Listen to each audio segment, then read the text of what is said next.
Field marshal Syed Asim Munir کا امن mission, امریکہ ایران کشیدگی کم کرنے کے لیے سفارتی کوششیں تیز۔ ایران کے دورے میں فیلڈ مارشل سید عاصم منیر نے تہران میں صدر مسعود پزشکیان سے ملاقات کی۔ ایرانی میڈیا کے مطابق ملاقات میں خطے کی صورتحال پر بات چیت ہوئی۔ اس سے پہلے ایرانی اسپیکر باقر قالیباف سے ملاقات میں فیلڈ مارشل نے کہا پاکستان خطے میں امن و استحکام کی بحالی کے لیے اپنی کوششیں جاری رکھے گا۔ باقر قالیباف نے کہا ایران اسلام آباد مفاہمتی یادداشت پر بدستور کاربند ہے، لیکن امریکہ معاہدے کی پاسداری میں ناکام رہا۔ فیلڈ مارشل حافظ سید عاصم منیر نے ایرانی سپریم نیشنل سیکیورٹی کونسل کے سیکرٹری جنرل محسن رضائی سے بھی ملاقات کی۔ محسن رضائی نے امریکہ پر عدم اعتماد کا اظہار کرتے ہوئے آبنہ ہرمز پر ایران کے سیکیورٹی کنٹرول پر زور دیا۔ اس سے پہلے فیلڈ مارشل کی ایرانی وزیر داخلہ اسکندر مومنی سے بھی ملاقات ہوئی۔ ISPR کے مطابق فیلڈ مارشل کا دورہ عالمی امن و استحکام کے لیے پاکستانی کوششوں کا حصہ ہے۔ پاکستان خطے میں کشیدگی کے خاتمے کے لیے اقدامات کر رہا ہے۔ تہران اور اسلام آباد کے تعلقات بلند ترین سطح پر ہیں۔ ترجمان ایرانی وزارت خارجہ اسماعیل بقائی کی پریس بریفنگ، کہا ایران کو مکہ معاہدے کی باضابطہ طور پر دعوت نہیں ملی، نہ یہ معاہدہ ایران کے خلاف ہے۔ پاکستان کے فیلڈ مارشل اور عمان کے وزیر خارجہ کا دورہ ایران ایک دوسرے سے منسلک نہیں ہے۔ اسماعیل بقائی کہتے ہیں ایران پر امریکی پابندیوں سے کوئی فرق نہیں پڑے گا، غیر قانونی اقتصادی دباؤ کو کسی صورت قبول نہیں کریں گے۔ ہم ایران سمیت ہر میدان میں کامیاب ہو رہے ہیں۔ ایران کی معیشت اور فوج تباہی کے بھنور میں پھنس چکی ہے۔ ایران مکمل طور پر تباہی کے دہانے پر ہے۔ امریکی صدر ڈونلڈ ٹرمپ کا سوشل میڈیا پر بیان، اپنی مقبولیت سے متعلق سروے کو صدر ڈونلڈ ٹرمپ نے جعلی قرار دے دیا۔ بولے جعلی سرویز کے پیچھے انتہا پسند ڈیموکریٹس ہیں، جن کا مقصد ریپبلکنز کا حوصلہ توڑنا ہے تاکہ وہ ووٹ ڈالنے نہ نکلیں۔ حقیقی رائے شماریوں کے نتائج انتہائی شاندار ہیں۔ امریکہ نے ایران سے منسلک کمپنیوں اور شخصیات پر نئی پابندیاں عائد کر دیں۔ امریکی وزیر خزانہ اسکاٹ بیسنٹ نے پریس بریفنگ میں کہا ایران سے منسلک 60 اداروں، افراد اور جہازوں پر پابندیاں عائد کر دیں۔ تعلق جوہری میزائل، سائبر اور تیل کے نیٹ ورک سے ہے۔ ایران کو بعض ترسیلات زر کی اجازت دینے والے عمومی لائسنس بھی معطل کر دیے۔ متحدہ عرب امارات، ہانگ کانگ، چین، سنگاپور، سوئٹزرلینڈ اور یورپ میں بروکر کمپنیاں پابندیوں کی زد میں آئیں۔ روسی خفیہ بحری بیڑے کے جہازوں کے نیٹ ورک پر بھی پابندیاں عائد کی گئیں۔ انہوں نے کہا کہ چین سمیت کوئی بھی امریکی پابندیوں کی پہنچ سے باہر نہیں۔ ایران کی حمایت کرنے والے ہر ملک کو امریکی پابندیوں کے لیے تیار رہنا چاہیے۔ اسکاٹ بیسنٹ کے مطابق ٹرمپ عالمی رہنماؤں سے ایران کے ساتھ معاشی تعلقات ختم کرنے کا مطالبہ کر رہے ہیں۔ ہر ملک کو ایک ڈیڈ لائن دی گئی ہے، وہ خود کارروائی نہیں کریں گے تو امریکہ یک طرفہ طور پر کارروائی کرے گا۔ آگے بڑھتے ہیں اور آپ کو بتاتے ہیں کہ راولپنڈی میں قتل شادی شدہ خاتون کی پوسٹ مارٹم رپورٹ میں ہولناک انکشافات۔ گردن کی ہڈی ٹوٹی ہوئی پائی گئی، سانس رکنے کی وجہ سے دل اور پھیپھڑوں میں خون بھر گیا تھا۔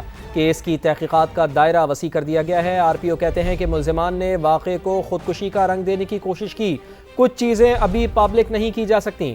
گرفتار گھریلو ملازم ذیشان نے قتل کے اعتراف کے ساتھ طریقہ واردات پر 3 متضاد بیانات دے دیے۔ یاسر حکیم کی رپورٹ۔ راولپنڈی کے علاقے لال کرتی میں خاتون کی پھندا لگی لاش ملنے کے اندوہناک واقعہ کی تحقیقات میں اہم کڑیاں ملنے لگیں۔ پوسٹ مارٹم موت کے 12 گھنٹے بعد ہوا۔ سما کو موصول رپورٹ کے مطابق مقتولہ کی گردن کی ہڈی ٹوٹی ہوئی تھی۔ پسلیوں اور کولہے کی ہڈی پر زخم کے نشانات موجود۔ سانس رکنے کے باعث دل اور پھیپھڑوں میں خون بھر گیا تھا۔ ابتدائی طور پر موت کی وجہ کا واضح تعین نہیں ہو سکا۔ حقائق جاننے کے لیے لاش سے حاصل نمونے فرانسک لیبارٹری بھجوا دیے گئے۔ RPO بابر سرفراز الپا کہتے ہیں بظاہر ملزمان نے واقعے کو خودکشی کا رنگ دینے کی کوشش کی۔ مقتولہ کے شوہر فیصل اصغر کے نفسیاتی مریض ہونے کی کوئی بات صفحہ مثل پر نہیں۔ سوشل میڈیا کے ذریعے پتہ چلا کہ ملزم کی پہلی بیوی نے بھی گھریلو تشدد کے باعث طلاق لی۔ تفتیش ابتدائی مرحلے پر ہے، اس لیے کچھ چیزیں ابھی بتانا مناسب نہیں۔ البتہ ہائی پروفائل کیس میں قانونی کارروائی یقینی بنائی جائے گی۔ تمام سائنٹیفک پہلوؤں سے اس مقدمے کی تفتیش جاری ہے اور میکسیمم ایویڈنس کو کلیکٹ کیا گیا ہے۔ جہاں تک ان کے سسر کے شامل تفتیش کے حوالے سے ہے، وہ باقاعدہ طور پہ ہمارے پاس شامل تفتیش ہے اس وقت۔ گھریلو ملازم ذیشان نے بڑا انکشاف بھی کر دیا۔ اعتراف کے ساتھ طریقہ واردات پر 3 متضاد بیانات۔ تفتیشی ذرائع کے مطابق ملزم نے پہلا بیان دیا کہ جھگڑے کے دوران خامد نے تشدد کا نشانہ بنا کر ہنا جاوید کا گلا گھونٹ دیا۔ دوسرے بیان میں کہا میاں بیوی جھگڑ رہے تھے، فیصل اصغر نے مدد کے لیے مجھے بلایا، پھر مل کر پلاننگ سے ہنا کو مارا۔ تیسرے بیان میں ذیشان نے بتایا کہ قتل اس نے اکیلے کیا۔ راولپنڈی میں شادی شدہ خاتون ہنا جاوید کے قتل کا معاملہ قومی اسمبلی پہنچ گیا۔ ایوان میں مقتولہ کے اصالِ ثواب کے لیے دعا کی گئی۔ اسپیکر سردار ایاز صادق نے واقعے پر تشویش کا اظہار کرتے ہوئے کہا خواتین کے خلاف بڑھتے تشدد اور اس افسوسناک قتل پر سب کو فکر مند ہونا چاہیے۔ ہنا جاوید نے نیشنل انفارمیشن ٹیکنالوجی بورڈ کے ایک پروجیکٹ کے دوران پارلیمنٹ میں بھی کام کیا تھا۔ اسپیکر قومی اسمبلی نے ویمن پارلیمنٹری کاکس کی جانب سے معاملہ اٹھانے کو سراہتے ہوئے یقین دہانی کرائی کہ کیس کی نگرانی اور متاثرہ خاندان کو انصاف کی فراہمی کے لیے ہر ممکن تعاون کیا جائے گا۔ ایاز صادق نے معاملہ قومی اسمبلی کی قائمہ کمیٹی برائے انسانی حقوق اور داخلہ کو بھی دیکھنے کی ہدایت کر دی، جبکہ وزیر قانون کو بھی ضروری معاونت فراہم کرنے کی ہدایت کی ہے۔ شیانہ قتل ہوا ہے ہنا جاوید نامی خاتون کا، جس انداز سے یہ قتل ہوا ہے اور خواتین کے اوپر جو تشدد ہو رہا ہے اس میں ہم سب کو تشویش ہے اور ہم سب پریشان ہیں۔ شکر گزار ہوں ویمن پارلیمنٹری کاکس کا جنہوں نے اس کو ٹیک اپ کیا، اور میں اس کو ریکویسٹ کروں گا کہ ہم آپ کو ریفر کرتے ہیں کہ جہاں جس طرح کی بھی آپ کو مدد چاہیے اس کیس کو مانیٹر کرنے کے لیے نیشنل اسمبلی آف پاکستان آپ کی سپورٹ کرے گی۔ اور میں یہ بھی چاہ رہا ہوں کہ یہ اسٹینڈنگ کمیٹی اور انٹیریئر کو بھی ریفر کر دیا جائے اور وہاں ویمن کاکس بھی اس کے اوپر ذرا سا کوآرڈینیشن بہتر کر لیں تو زیادہ اچھا ہے۔ میر رضا کیس تحقیقات کے لیے جوڈیشل کمیشن قائم، جسٹس عمر سیال سربراہی کریں گے۔ نوٹیفیکیشن بھی جاری کر دیا گیا ہے۔ سندھ حکومت نے ٹی او آرز بھی طے کر دیے ہیں۔ کمیشن 30 روز میں رپورٹ اور سفارشات سندھ حکومت کو پیش کرے گا۔ نوٹیفیکیشن کے مطابق کمیشن مزید تفتیش، فورنزک تجزیے اور قانونی یا محکمانہ کارروائی کی سفارشات کرے گا۔ کمیشن کو گواہان کو طلب کرنے، دستاویزات اور ریکارڈ حاصل کرنے کے اختیارات حاصل ہوں گے۔ نوٹیفیکیشن میں تمام متعلقہ اداروں اور افسران کو تحقیقاتی کمیشن سے مکمل تعاون کی ہدایت کی گئی ہے۔ تحقیقاتی کمیشن 30 روز میں اپنی رپورٹ اور سفارشات سندھ حکومت کو پیش کرے گا۔ میر رضا کے ورثاء نے جوڈیشل کمیشن کی مخالفت کر دی، موقف اپنایا کہ معاملے پر جے آئی ٹی بننا چاہیے تھی۔ اہل خانہ سندھ ہائی کورٹ پہنچ گئے۔ عدالت نے سوال اٹھایا کہ قتل کیس کی تفتیش جوڈیشل کمیشن کیسے کر سکتا ہے، کس قانون کے تحت ایسا ہو سکتا ہے۔ 2 رکنی بینچ نے آئی جی سندھ اور محکمہ داخلہ سمیت 19 فریقوں کو نوٹس جاری کر دیے۔ تحقیقاتی ٹیم کو بھی تفتیش مکمل کرنے سے روک دیا۔ میر رضا کے والد نے وفاقی اداروں پر مشتمل جے آئی ٹی سے تحقیقات کرانے کا مطالبہ کر دیا۔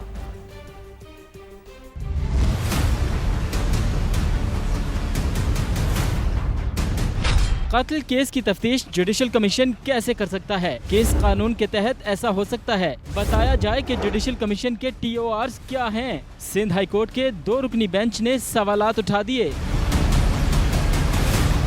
میر رضا کے اہل خانہ نے سندھ حکومت کی جانب سے بنائے گئے جوڈیشل کمیشن کے خلاف سندھ ہائی کورٹ سے رجوع کیا۔ درخواست گزار کے وکیل نے عدالت کو بتایا کہ پولیس کی تحقیقات ابھی تک کسی نتیجے پر نہیں پہنچی۔ میڈیا سے معلوم ہوا کہ سندھ حکومت جوڈیشل کمیشن تشکیل دے رہی ہے۔ اس مرحلے پر جوڈیشل کمیشن کی تشکیل کیس پر منفی اثر ڈالے گی۔ جسٹس عدنان الکریم اور جسٹس جعفر رضا پر مشتمل بینچ نے تحقیقاتی ٹیم کو مزید تفتیش سے روکتے ہوئے فریقین کو نوٹس جاری کر دیے۔ میر رضا کا پوسٹ مارٹم کرنے والے ڈاکٹر اسامہ، ڈاکٹر سمیہ، تحقیقاتی ٹیم کے ارکان، آئی جی سندھ اور محکمہ داخلہ سمیت 19 فریقوں سے 31 اگست تک جواب طلب کر لیا۔ میر رضا کے والد نے موجودہ تحقیقاتی ٹیم پر تحفظات کا اظہار کیا۔ ہم جی آئی ٹی چاہتے ہیں بھائی، اس میں جی آئی ٹی بنے، محترم جج، ریسپیکٹیبل جج، وہ ہمارے بالکل اس کو لک آفٹر کریں، کوئی بات نہیں، مگر اس جو کرنٹ جو تفتیشی ٹیم ہے ہم نہیں چاہیں گے کہ ان سے مطلب جو انویسٹیگیشن ہے چل رہی ہے ان سے ہم وہ نہیں ہو رہے۔ آپ وفاق کے اداروں کو شامل کرنا کیوں نہیں چاہ رہے؟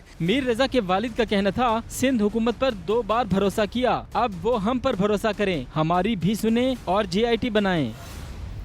کراچی کے مختلف علاقوں میں ٹریفک کا نظام درہم برہم ہوا، اہم شاہراہوں پر گاڑیوں کی قطاریں لگی رہیں۔ وزیر اعلیٰ سندھ نے بھی نوٹس لے لیا ہے۔ بجلی اور پانی کی بندش کے خلاف احتجاج کے باعث گولیمار چورنگی اور اطراف کی سڑکوں پر ٹریفک جام ہوا۔ Lyari express way tool plaza کے قریب اور غریب آباد چوک پر احتجاج کے باعث اطراف میں گاڑیوں کی لمبی قطاریں لگی رہیں۔ ٹریفک پولیس حکام کے مطابق گرو مندر، لسبیلا چوک، ناظم آباد چورنگی، 3 ہٹی، نیو امیجنا روڈ پر بھی ٹریفک کا شدید دباؤ رہا۔ وزیر اعلیٰ سندھ نے کمشنر کراچی اور ایڈیشنل آئی جی سے رپورٹ طلب کر لی ہے۔